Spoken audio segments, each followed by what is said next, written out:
Ndị be anyị keneni m unu. Anyị sịkwa ụbọchị nke taa mara na Igbo na mma. Anyị sịkwa ka nke onye chiri ya zelụ. Ndị Igbo, ihe a bụ Eastern News 24. Bịaba si wetara ya bụ ozi. Unu je gị ugbu a n'iru akwụkwọ, biko tọọ ntị n'ala dịka ihe anụ ya bụ ife. Update a bụ according to one of our brother, a great Biafran activist wetara n'iru akwụkwọ. So biko tọọ ntị ka ị gee ya bụ ife. Right, over to you. Because ọ ga-abịa ife arụ na gwa bụ onye Igbo fụchara ife dị mma isi na ife adịrọ mma. Ọ bụrụ maka the interest ị na-eweta, your own personal interest. Tupu anyị aga n'iru igosi n'ihe ndị ọzọ, gee na ya bụ ihe ka brother Paul Chigbuo si wee kwu ya n'iru akwụkwọ. All right, over to you, sir. Onye ahụ na-afọrọ ife mere n'ụlọ ikpe maka nwanne anyị nwoke MNK, mana achọrọ m ka ngekwa ife nna ya Ojukwu kwuru ka m wee kwuo efe nchọrọ ikwu na ana m abịa. The war was not Ojukwu's war. I happened on the Igbo situation at the time of the conflict. I did my duty to the best of my ability, and I am glad that Nigerians generally recognize this fact. One man could not have held the entire Nigeria and her allies for 3 years. The Igbo people felt threatened. Why don't you go back to Nigeria now and fight the election in person? I would very much like to. I would very much like to. But I have already mentioned the obstacles. I'm not seeking government office just to represent my people 10 years after the end of the war. Obstacles are being put. Even people who just signed my papers are being imprisoned. It would be foolhardy for me at this stage to step into Nigeria. But I will go back. The war was not... Listen, this is the laws of Nigeria. The prosecution and this court doesn't know the law. That is the fact. Yes. Poor knowledge of the law is killing Nigeria. Poor knowledge of the law, they don't know the law. This is a federal gazetted law of Nigeria that says here that the chief judge of Nigeria cannot tell Binta Nyeko what to do. It's here. It's your law. Just obey it. That is why I do what I do. I agitate for Biafra. I agitate for Biafra by right to agitate. Ụwa bụ onye mere ike ya ọna. Mana ama m na onye ọbụla a na-achị efi na-akpa afịa, ọ bụ na o jighị ọgwụ efi ma na o ji ọgbụrụ efi. Gekwa ntị, onye ọna na-eche onye nga nọ na nga. Ijide onye aka ya dị ọcha n'ala, oge gị ka ị na-egbu oji mmadụ na ji onwe ya. Onye na-eche onye nga nọ na nga. Ife a na-eme gidigidi ma mba nwanne anyị nwoke baa n'ụlọ ikpe and so on and so forth. Onye ọ na-ama nke bụ eziokwu. Mana ofe nchọrọ ikwu unu gee ntị, nna ya Ojukwu nwe ife o kwuru. Ọ sị mgbe a jụrụ ya na ọ ka abụ onye Naijiria ma enye ya ohere. Ọ sị very much. Ọ sị na ọ magburu onwe ya mana e nwere obstacles. Ife a ka o kwuru, e nwere obstacles. Unu afụrụ ya? Those obstacles bụ ife a ka nwanne anyị nwoke ekpe nke ekpukwa n'ọnụ. Those obstacles bụ ife ha butere eji wee nụọ agha nke onye ọbụla ma. Anyị ncha ma ọ ife kpatara eji wee nụọ agha. The same thing ka na-eme till date. Tribalism, nepotism, thuggery, wickedness in high and low places, selfishness, statism, onye ọ na ma steeti ya. Ada ekwuzi okwu ka anyị si wee mee obodo ka ọ bụrụ ofu. Enwero equity, enwero fairness, enwero justice. Ọ ife a bụ obstacles a nna anyị ukwu n'ọnụ. Ma ruzie 1960 till now ka ọ ka na-emerịtụ. How can we get it right?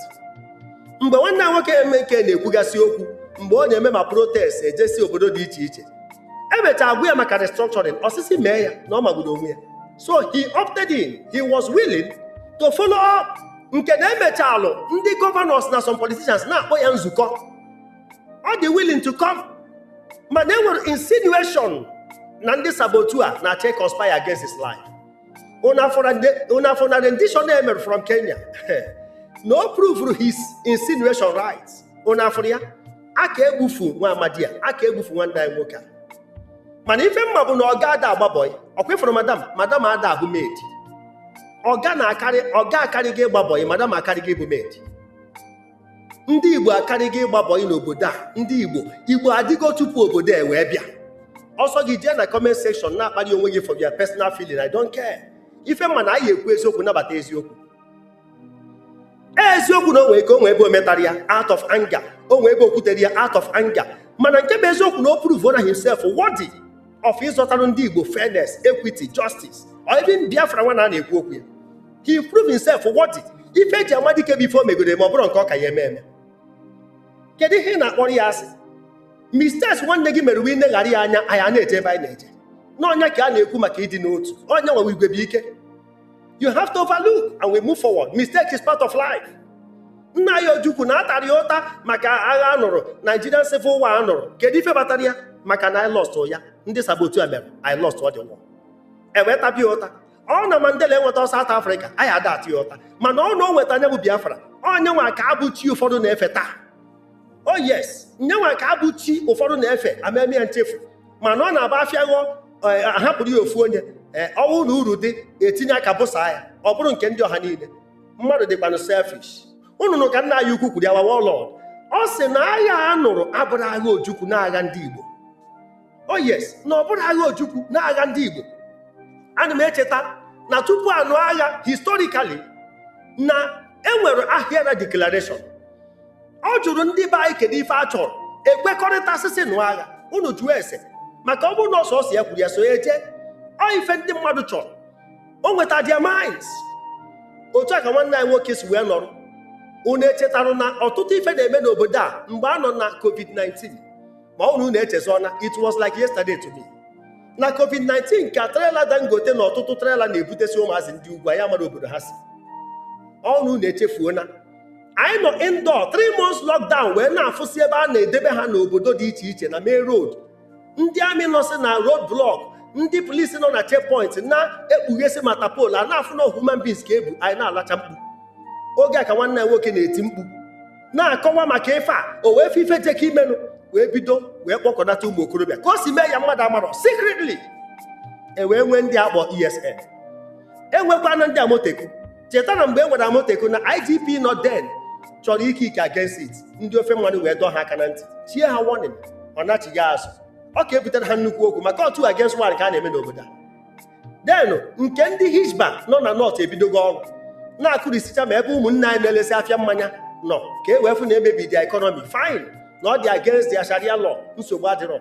Ndị Hizba nọ n'ọrụ, ndị Amoteku nọ n'ọrụ, mana onwero nke anyị nwere n'ala Igbo. Forest Guard adịbero, ebube aga adịbero. Onye ma history, onye dị acquainted with ife na-ekwu ya akọwa ọfụma. History na-agwa ndị mmadụ how far they have gone and where they are going. Enwero nke anyị nwere ebe a. O wee chọpụta ife jeka imenụ wee kpọkọnata ụmụ okorobịa mbọsị o mere this thing unveil. Egwu tụrụ onye ọbụla agbagharịba, onye ọbụla agbagharịba. Even our governors then nọ ka ndị baby mamas ka ife ha ya emewukwanụ. Mbọ niile a na-agbazi abụrụ ka ehibe nke anyị nọ ka agha saa nke ahụ.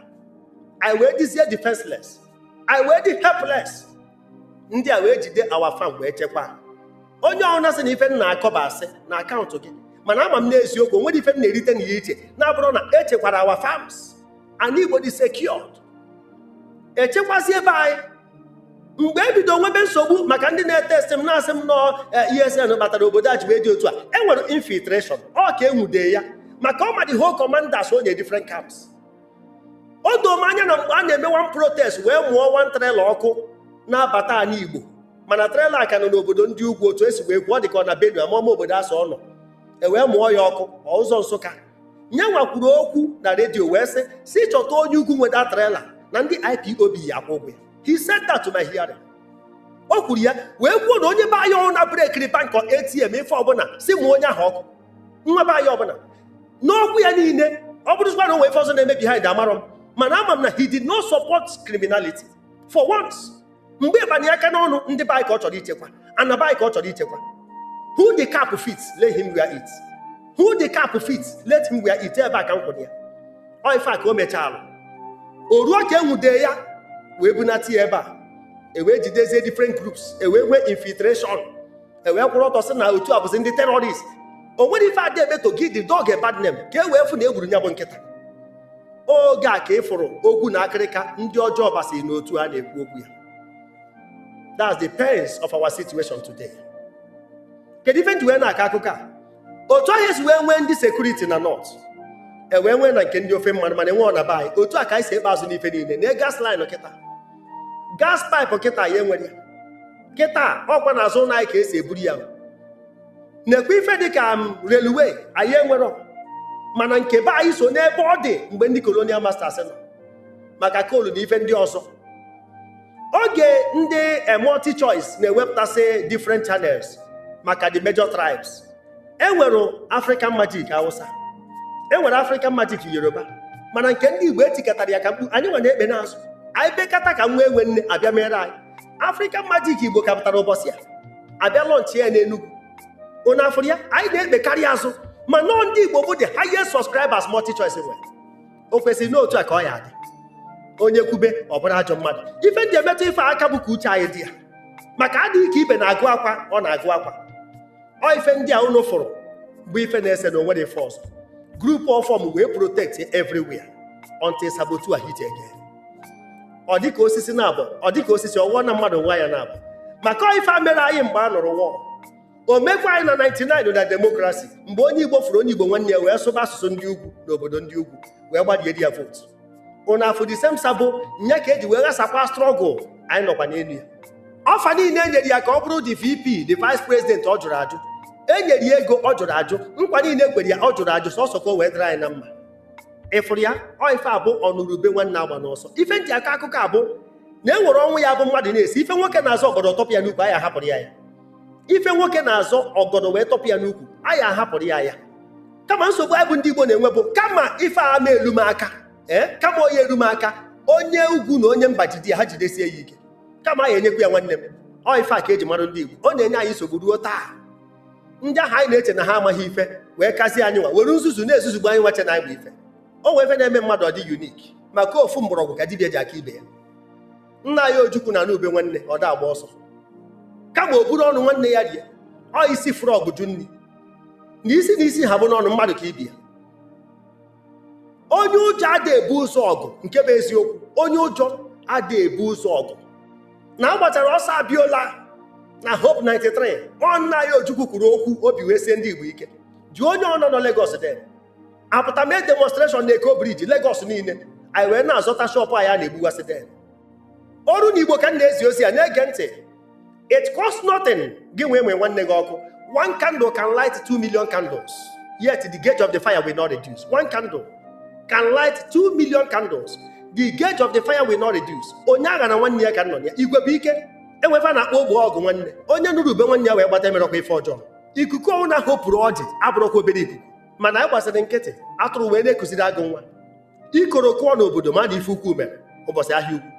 Kama ife nji enye ndụmọdụ aka uche anyị dị ya maka ịnọ na na-adagbu onye nọ n'elu.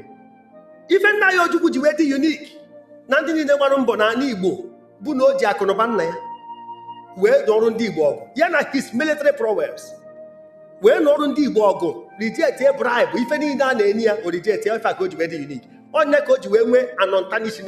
Ọ na-ewute m na his family enwere onwe ya take after him. A na-anụ afọ ya ma ọ bụ negodo history ma ọ bụrụ itinye ọrụ na struggle ma ọ bụ mmegide a na-eme ndị Igbo. Onwepụghị nwa ya nwoke anyị na-anụ onu ya ọ dị mwute, mana si were ya na ọlụcha n'ọrụ ya gafee maka ife ọ na nwe ndị ọ na-ama ama. Otu ahụ si wee nụọ ọgụ were akụrụba nna ya were his military prowess. Nwanne ya nwoke MNK ama na ọtụtụ mmadụ tiri ife na ya enwe na ndị be anyị egbusiri egbu, mana ọ tigo nne ya nne ya tụnye his freedom. Ịgụnye nke mbụ ọ nọ 2 years, gụnye nke ịfụ na ọ na-achọ 5 years. Ọ tiri his freedom ya na ụmụ ya nọrọ ya na nwunye ya nọrọ. Ọkwa ife ka ọ bụ onye nọ n'akụkụ enene mgba amakwa na mgbaba ọrụ, mana ọsọsọ Sabotu abụ ndị na-eme anyị ife. Onye nọ n'akụkụ enene mgba amụghị na mgbaba ọrụ. Ị nọ n'akụkụ ị na-azụ draft ọsọ mistake ya draft, mana ebe gị da draft agba gị iti. Mana ị nọ n'akụkụ ị na-agwa ị na-azụ nyakpu n'eze ogwu, uche anyị adị ya. Sabotu emega anyị ife. Ọkwa mmadụ nwa obodo ewu na-ata. We must say no to operations. Iwu ka ọ bụ. Enwe supreme price, ụmụnne anyị na-akwụ the price. Ụfọdụ ata ego ndụ ha nke onye ọbụla ma, mana ka anyị nwere ike bịakọ ọnụ dịka ndị Igbo ka anyị gbakọ n'izu n'ọnya ka m na-ekwu. Ife onye ọ naghị etinye ọnụ bụ say no to operations and the freedom to MNK. Ọ nke a ka mụnwa kwụrụ ya. Ebe ndị afedefede kwugoro ya, ọha na eze kwesịrị itinye ọnụ, ndị ọbụla kwesịrị itinye ọnụ, ndị okenye kwesịrị itinye ọnụ. Enough is enough. This are the whole union. I am a brother Paul Chigbuo. The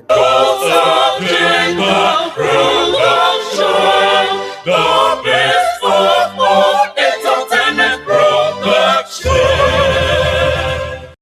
Ndị be anyị ekenekwanụ m unu.